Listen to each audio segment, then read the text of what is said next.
Hello, everyone. Really appreciate you guys all being here with us today. Really appreciate you all taking the time.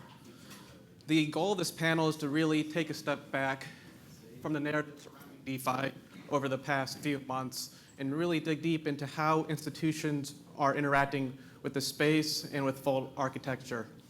I'm Casto. I'm a portfolio manager at CMT Digital. We've been actively involved in the space over the last 10 years from both a trading as well as venture investing perspective, raising 4 funds to date.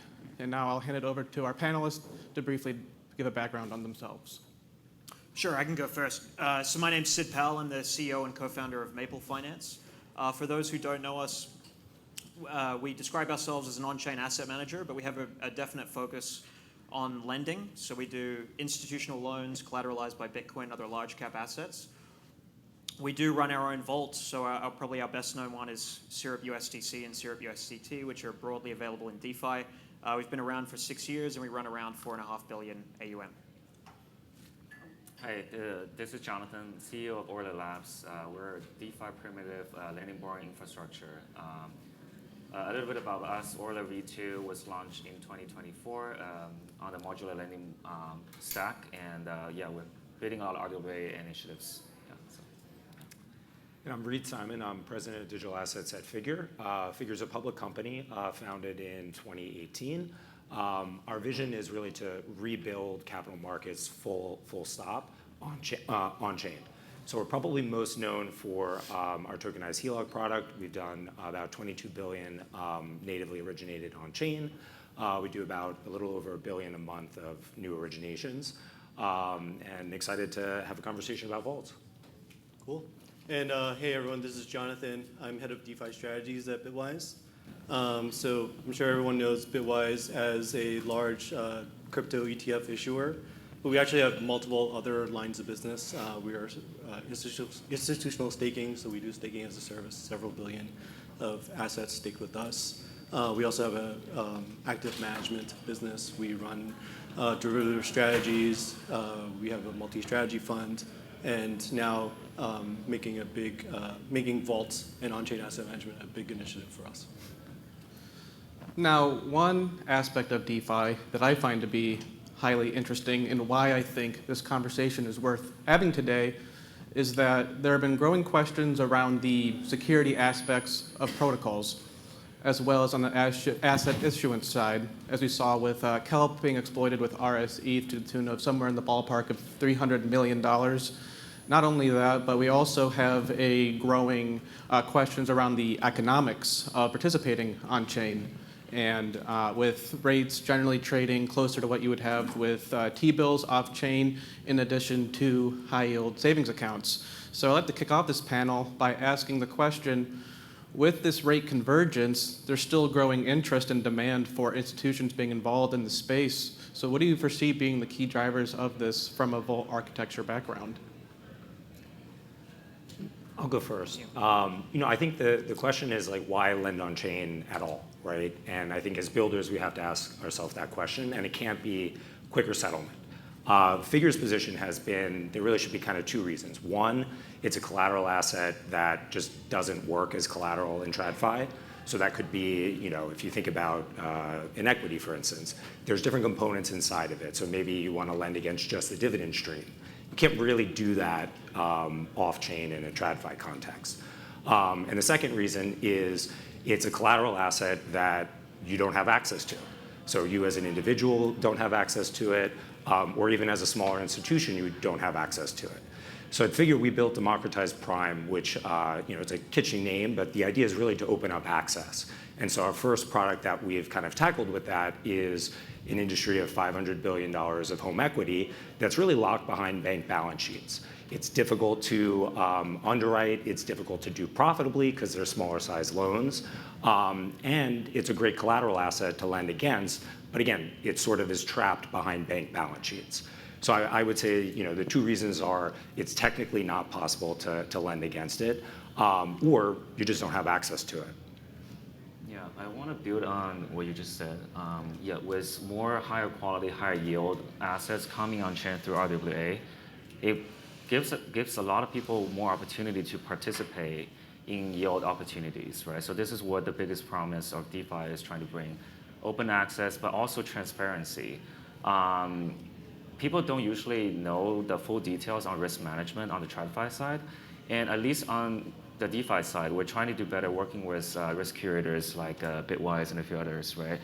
Thinking about how can we bring more transparencies on risk management practices, because you can see on chain like what's the borrow land caps, what are some of the collateral limits, and a few other like restraints that risk curators apply on these vaults with their diligence reports and everything. So we're trying to do better as an industry to make it more transparent so people can make better decisions with more transparent in-time informations.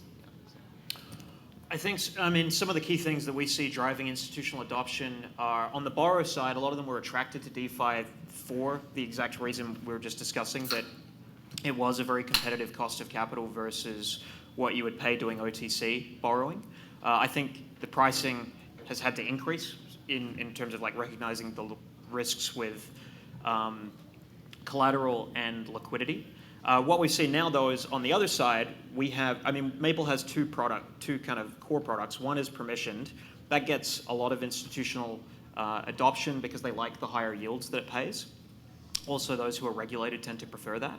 And then we have the permissionless one, Syrup USDC and Syrup USDT, which you can deposit into and then take your LP token that you get and use it composably in DeFi. So that advantage, what they're looking for is either higher yields or they want the liquidity of kind of the DeFi native product and the fact that they can use it in strategies like looping elsewhere in DeFi. Yeah, and I would just add, just going back to the question of like, as yields, we've seen yields come down, right? But the interest in vaults is still going up. I think vaults is really just like an extension of like the stablecoin thesis, right? And you see stablecoins really getting adopted. All of the benefits of stablecoins with like fast settlement, instant payments, things like that. And once you get on chain, why do you need to go back off chain to generate yield? Like, it makes no sense, right? And so the idea of a vault to deliver a return digitally on chain just makes a ton of sense and is an extension of the stablecoin thesis. So, yeah. And to speak about that interest, one of the ways we have seen institutions change their behavior in how they deploy capital on chain is that they're no longer just purely a provider of capital to protocols, but they also directly partner with these. To name a few, you have Apollo partnering with Morpho, providing support for their lending markets, but also committing to buy up to 9% of total supply of the Morpho token.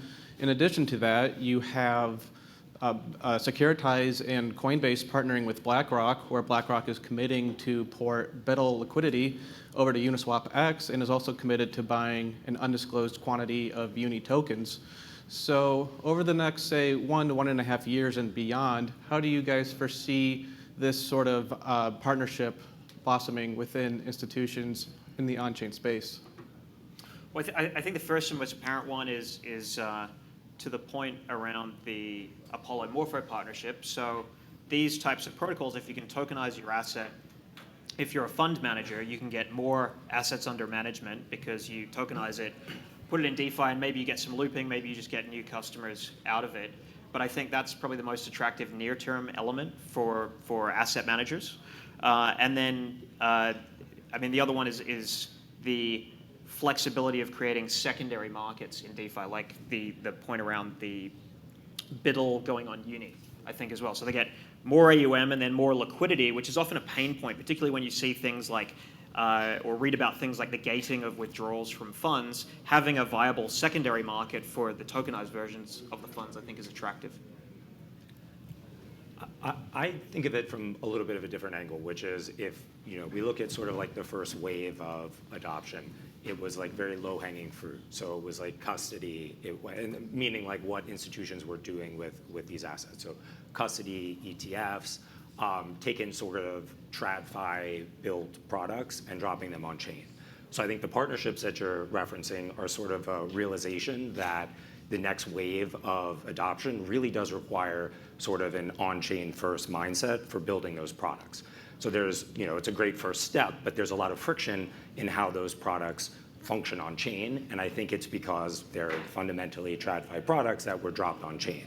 So partnering with, I think, the infrastructure players is really the way for institutions and asset managers to actually find a product market fit for the way DeFi operates today and is going to continue to kind of operate moving forward. And as institutions scale into these Vault strategies at a further precipitous rate, are there any sort of, I would say, particular Vault engines / parameters that they would choose, whether that's pricing on oracles, addressing the self-reported NAV issue that's plagued private credit historically? Are there any particular Vault policy engines that you all foresee institutions choosing from an engine level? Yeah, there are a lot of tools that kind of build on to your last question too. There are a lot of tools as an infrastructure provider we're building to allow institutions to operate at the scale and at the capability that they're used to, especially in TradFi, because there are a lot of elements we're bringing to DeFi, especially risk management and guardrails from TradFi to make sure all the users on DeFi can operate in a safer and more kind of institutional and secure way, right? So, for example, the NAV, the Oracle provider is one of the things that we uniquely have to deal with a lot of the real-world assets, private credits, because they do have a delay. And how do we handle that on DeFi? Because we're used to instant settlements, right? So there are different Ethereum Vault standards that we're building on top to make sure we're able to provide users as much instant liquidity as possible, whereas creating an open market where other participants like market makers can take on the illiquid assets in the meantime while waiting for the TradFi settlements kind of speed, right? So there are a lot of innovation that's happening.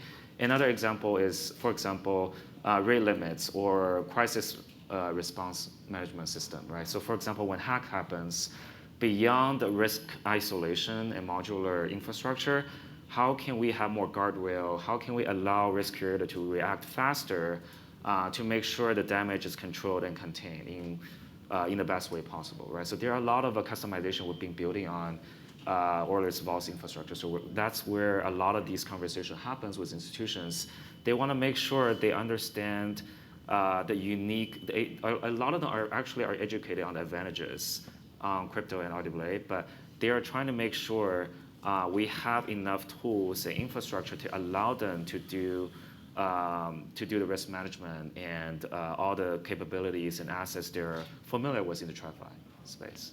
Yeah, I would just add on to that. I mean, so the way that I think about it is that, kind of similar to what you were talking about first, but like the first iteration of like tokenized RWAs was just putting a token wrapper around a fund that was already existing in TradFi, and that's a great kind of like first step.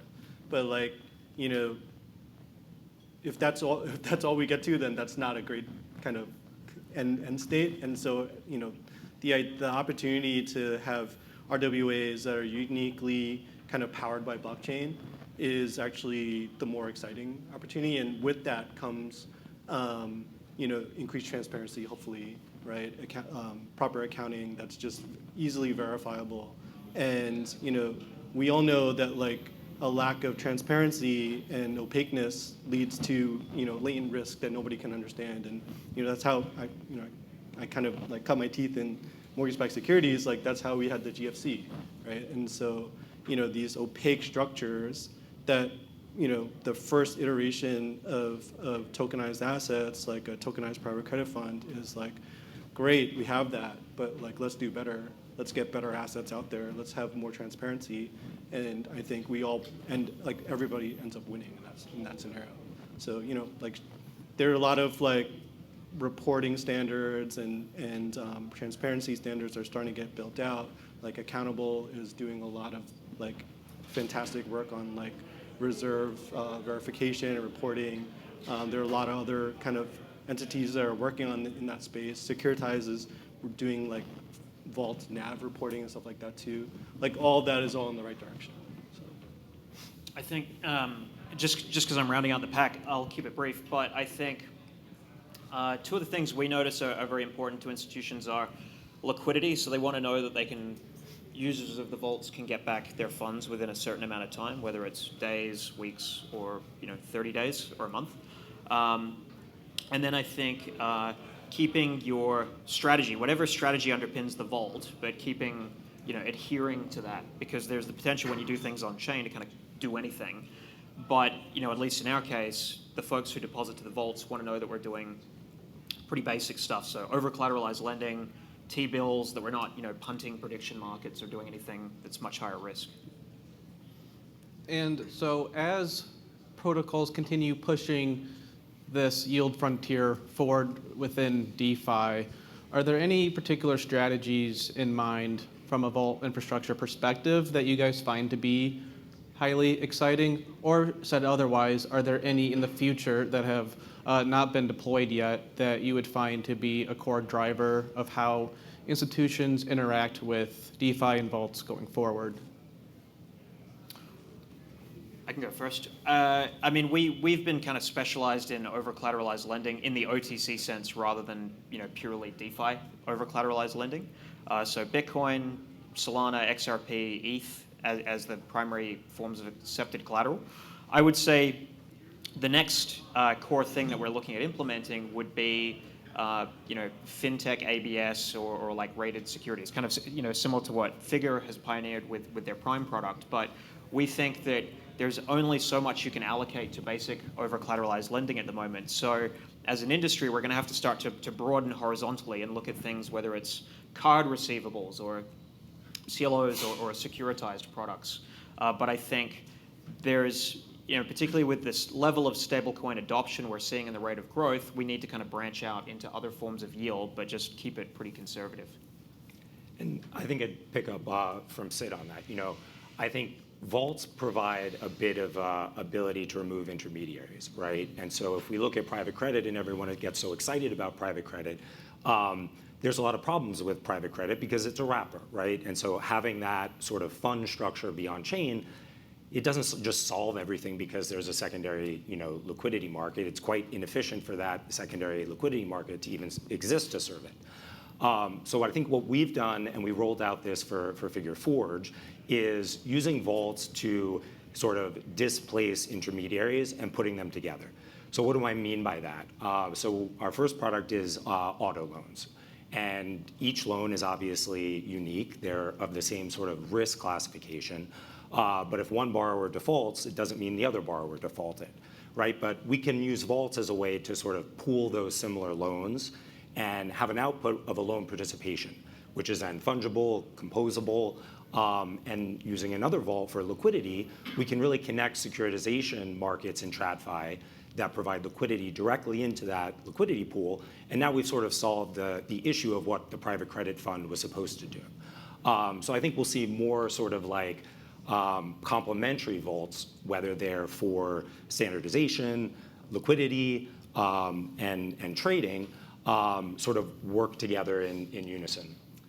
Yeah, I'd like to build on that a little bit. I think we see increased demand from people, both retail and institution, demanding higher yield, but in a more risk contained way, right? So how do you do that? Usually, because I come from a traditional finance background, you can do it through diversification and optimize the risk-adjusted ratio. So we've been discussing a few like smart yield strategy with some top curators in the space where they have markets with, for example, Figure or some other RWAs, but also blue chip markets, right? But you combine these together because they have markets with all these high quality collaterals, and they're observing the macroeconomic data and the risk profiles of each of these collaterals, and in real time optimize and strategically allocates into different markets. And the allocator, all they need to care about is a very transparent document on how these risk curators allocate these assets, what's their risk management principle, what's their view on their practices, right? So I think this is going to be like a portfolio strategy on different markets, and optimizing on risk-adjusted return and yield is going to be something that's going to be pretty exciting. And then one significant driver of DeFi activity year to date has been the emergence of RWAs and how tokenized equities are issued on chain and how private credit has been ported on chain. So my question for you all is, what are the key drivers that are unlocked as this precipitous growth continues within RWAs? And then specifically, how exactly do vaults bridge RWAs into these permissioned instances and enable instant settlement times as well as composability just within DeFi broadly? Yeah, I can You can start. go first. Yeah. So we implement a permission vault implementation with securitized assets, and this allows. So this is built on Euler's customization to allow KYC and permission in regulatory compliant ways to handle user assets, and they actually have direct representation and ownerships of the underlying RWA assets. So I see this as a way to onboard more institutional users because they wanted to behave in a purely compliant way. So this technology will go beyond Securitize and a few other partners. I think this is going to be a game changer for RWA to broaden the scope, right? So a lot of the institutions are waiting on the sideline because they've been seeing all these headlines about exploits or something happens on DeFi. They feel like they need to operate in a fully compliant and risk-contained way. I think this is a way that we have been building on to allow them to enter into the space and get more educated and comfortable on how DeFi and CeFi can kind of converge. Yeah, so. I can go next. So I think, with respect to RWAs, I think the opportunity is, one, it provides yield enhancement to existing vault strategies. I think placing them in vaults is attractive for DeFi users, and whether they be permissioned or permissionless, because it gives you an opportunity to get diversification across RWAs. And then the fact that you have them in a vault and there is capital going both in and out of the vault also offers a liquidity enhancement in that you can probably get in and out faster than, say, somebody who's holding an underlying and is gated to quarterly redemptions. So I think there's the diversification aspect, the liquidity, and then the other thing we've been seeing is that there are a lot of folks who want to hold an RWA, put it as collateral in DeFi, and then lever it up through looping, which is something that's done by prime brokers in traditional finance, but DeFi is making it available to the average user now, and so they can get those, the enhanced yields, because typically RWAs will pay more than the borrowing cost in DeFi. Yeah, I would echo that. I think it's all about, Bitwise, Matt, our CIO, has kind of coined like ETF 2.0 for vaults, right? And it really kind of hammers home that whole point of like, vault is just a fantastic delivery mechanism for any type of exposure you're trying to get, and like, an RWA either as lending against it or holding it or having a levered position in it, that being delivered in a super transparent, accessible, and fungible way is just, why would you not want that? And then, so for the traditional capital allocator who is skeptical yet interested in deploying capital on chain, what would you guys say will be the key, call it KPIs or indicators that will show to him that this space is growing at a rate that cannot be ignored anymore, and that vault infrastructure is at this key inflection point where it makes sense to deploy capital on chain? Yeah, I would say, for us to be able to see liquidity grow, right, more and more inflows coming in, AUM growing, all of those are proof points for the traditional allocator. I think like traditional firms, we have to remember, like we're in a very kind of fast and kinetic industry, right? So traditional firms move very methodically. They study things for several years. Vaults have been, I would say a 3+ year type of phenomenon now. That's probably just long enough for it to have some track record, right? And so now is kind of the reason why they're starting to look. And if we continue to provide these proof points, that's how we see this thing grow up. Yeah, I would say that the conversation has been every year the conversation is a little easier because all the work that industry has been doing and also a lot of institutional and asset allocator, they've been setting up internal teams to do a lot of research to get educated on how vaults works. So a lot of the conversation right now, it's not about convincing them to buy Bitcoin or move Bitcoin, like how do you move assets on chain. It's more about on the product level, right? What product do you actually want to build to either meet your own needs or your client's needs, right? So leveraging the whole RWA and DeFi infrastructure to generate capital efficient solutions and alternative yield and alternative liquidity sources, I think it's the ability for us to dive into these detailed product conversation is refreshing because the industry in general, we've been educating and advocating for like the first version of it for many years. I think now we're ready to move to the next version, which is really working on some real products, fintech, either be fintech integration or centralized exchange integrations, or like enterprise products, right? To make sure these products can be used by users, and sometimes we are able to abstract away the complexity behind it and make it almost invisible, right? So I think that's something that's really exciting. I always had a good time like diving into these product conversations with folks. Yeah, so. I think just keeping it simple. So, overall TVL in these vaults, like probably if you look mainly at stablecoin TVL, it's probably somewhere between 40 to maybe 35 to 50 billion at the upper end. So I think watching that grow and cross 100 billion in terms of stablecoin assets in vaults is probably going to be the best indicator. And so as a closing question, are there any particular aspects of RWA growth or on-chain lending, or even just broadly DeFi, that market participants are currently overlooking, and why? And how do you kind of foresee those things being this next wave of institutional vault infrastructure in the coming years? Anyone else want to go first? I think one thing that, and I mentioned a little bit about this in terms of like private credit. DeFi at its core is fundamentally an asset finance business, or function in the sense that you're not underwriting the borrower, you're looking at the liquidity, you're looking at the volatility of the asset, and I think and obviously this is self-serving, but Figure's idea is similar. We bring the actual assets on chain, the credit assets. So you're not lending to a balance sheet, you're not lending to sort of an intermediating entity. You actually have perfected recourse against the actual underlying credit asset.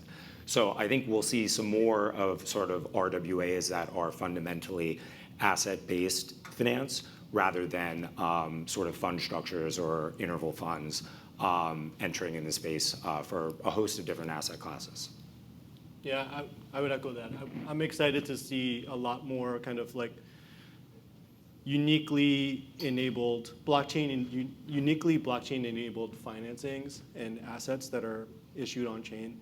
Like those are the things that, to me, that are super exciting. And honestly, the reason why I got into crypto in the first place, it wasn't because I wanted to see a tokenized wrapper of something that already existed. I want to see new products, better products out there, and we're starting to see a lot of that now, and we're getting super excited about that, and I think that trend is going to continue, and that to me is like the right path to success. I look at the kind of the convergence between traditional finance and what I would call DeFi or crypto native finance. I think that one of the exciting drivers we'll see over the course of this year, hopefully within the next 12 months, is the funding of fintechs. So conventional Web 2 fintechs receiving finance in stablecoins from DeFi sources. There have already been a number of conversations around this. There was the Sky announcement a few weeks back, but I think you'll see that in the next 12 months, and that will really signal the acceleration of the space. Because now we'll be competing as a sector, DeFi, competing with traditional private credit players, whether they be the Blue Owls or the KKRs or the Blackstones of the world. So I think that's going to be interesting to watch. Yeah, I think you just build on a little bit on what you said. I think it's a little bit about competition on the best yield and also competition on the highest quality yield, right? Mm-hmm. Who's offering the highest quality yield and in the most sustainable way? It can be from all these different diversified resources and a lot of these uniqueness that DeFi can bring. Like adding all this into the portfolio, I think that's going to be super interesting. And because I talk to, we all talk to a lot of institutions. Some of them operate in a very siloed way, and they're not even talking with each other. And the uniqueness with DeFi and crypto is actually we bring a ton more standardization and also transparencies to users. So I think it creates more openness and open competitiveness to make the whole space more efficient in TradFi and crypto combined. Yeah. So. All right, well, that concludes our panel. Any questions? Yes? Hi, thank you very much. Very interesting panel, and your view is great. My name is Carlos. I work for Stating. We are bringing real estate collateral, or trying to bring real estate collateral on chain, and we face problems or questions. It's like basically, how do you guys see the emergence of a term curve structure in terms of basically duration in the basically deployment of this type of strategies in the future, right? Because on the TradFi space, we have these curves, right? Interest rate curves. There is an illiquidity premium between these tenors, which DeFi today is leaving on the table. So I would like to know if this is something that is on your table. Are you guys thinking about these topics at all? Yeah, I can go first. I think it's definitely an issue that we've seen before. The average user on DeFi prefers liquidity. They have a preference for duration shorter than 12 months, and that's something we've seen as a bit of a blocker to bringing longer dated assets like multi-year bonds, or in your case, Carlos, real estate assets on chain. I think if you look at traditional finance, the general buyers of those types of assets tend to be folks with longer dated liabilities, like life insurance companies and other pension funds and retirement funds. So I think as you get more capital coming on chain, partly the problem will solve itself in that you'll just have greater liquidity, so you could then generate secondary markets. So folks can then get in and out, which will give them the comfort to go into investing in longer dated assets. So I think that's one component, is just general kind of growth of the space. But the other one is, over time, we will see more institutional players who have longer dated liabilities and investment horizons start to come on chain with the work that's happening, with folks like Bitwise and Figure in terms of adding these vault assets. But I would agree with Sid, but I would also maybe take it from a different angle, which is like, why has there been a preference for immediate liquidity on chain? And my view would be there haven't been generally productive assets on chain to finance that have a cash flow that justifies sort of a term structure. So I think it'll be both sort of investors coming on chain for all of the unlocks that we've talked about, with lenders having a longer term horizon, but I think it'll also be complemented by the fact that we're seeing actual productive debt assets with predictable cash flows without intermediaries coming on chain that can justify sort of that term structure for finance. Yeah, but I think I agree with both of you. I also think that it's definitely a problem that a lot of projects are all working on, to bring a yield curve and term financing into crypto. I think probably the unlock is this kind of institutionalization that we're all expecting and we're seeing. Up until this point, we've had a kind of closed ecosystem of crypto native users, right? Who really prefer liquidity, and as we bring more institutional type investors coming into the space seeking yield, they will have different types of risk preferences, different types of liquidity preferences, and that is probably what's going to end up having to drive the adoption of the yield curve. I just want to add a little bit. I agree with Sid. For a longer duration assets, you kind of do need to have a healthy secondary market where you have a diversity of short-term investors, long-term investors, where they can kind of meet each other's needs, balance it out with a healthy secondary market, but also the yield aspects, like we need more transparencies in real time on the reporting, and also how sustainable are those revenues being generated by the real estate assets, right? I think these all has to be worked in a more programmable and transparent way to allow more fluid on-chain pricing and risk management practices. Yeah, so. So you also see the emergence also of specific market makers that deal with this liquidity issue. Exactly, yeah. We do work with a few market makers for liquidations and all the secondary kind of facilitation. Yeah, so, yeah. Great. All right. Thank you very much. Really appreciate y'all taking time. Thank you. Thank you.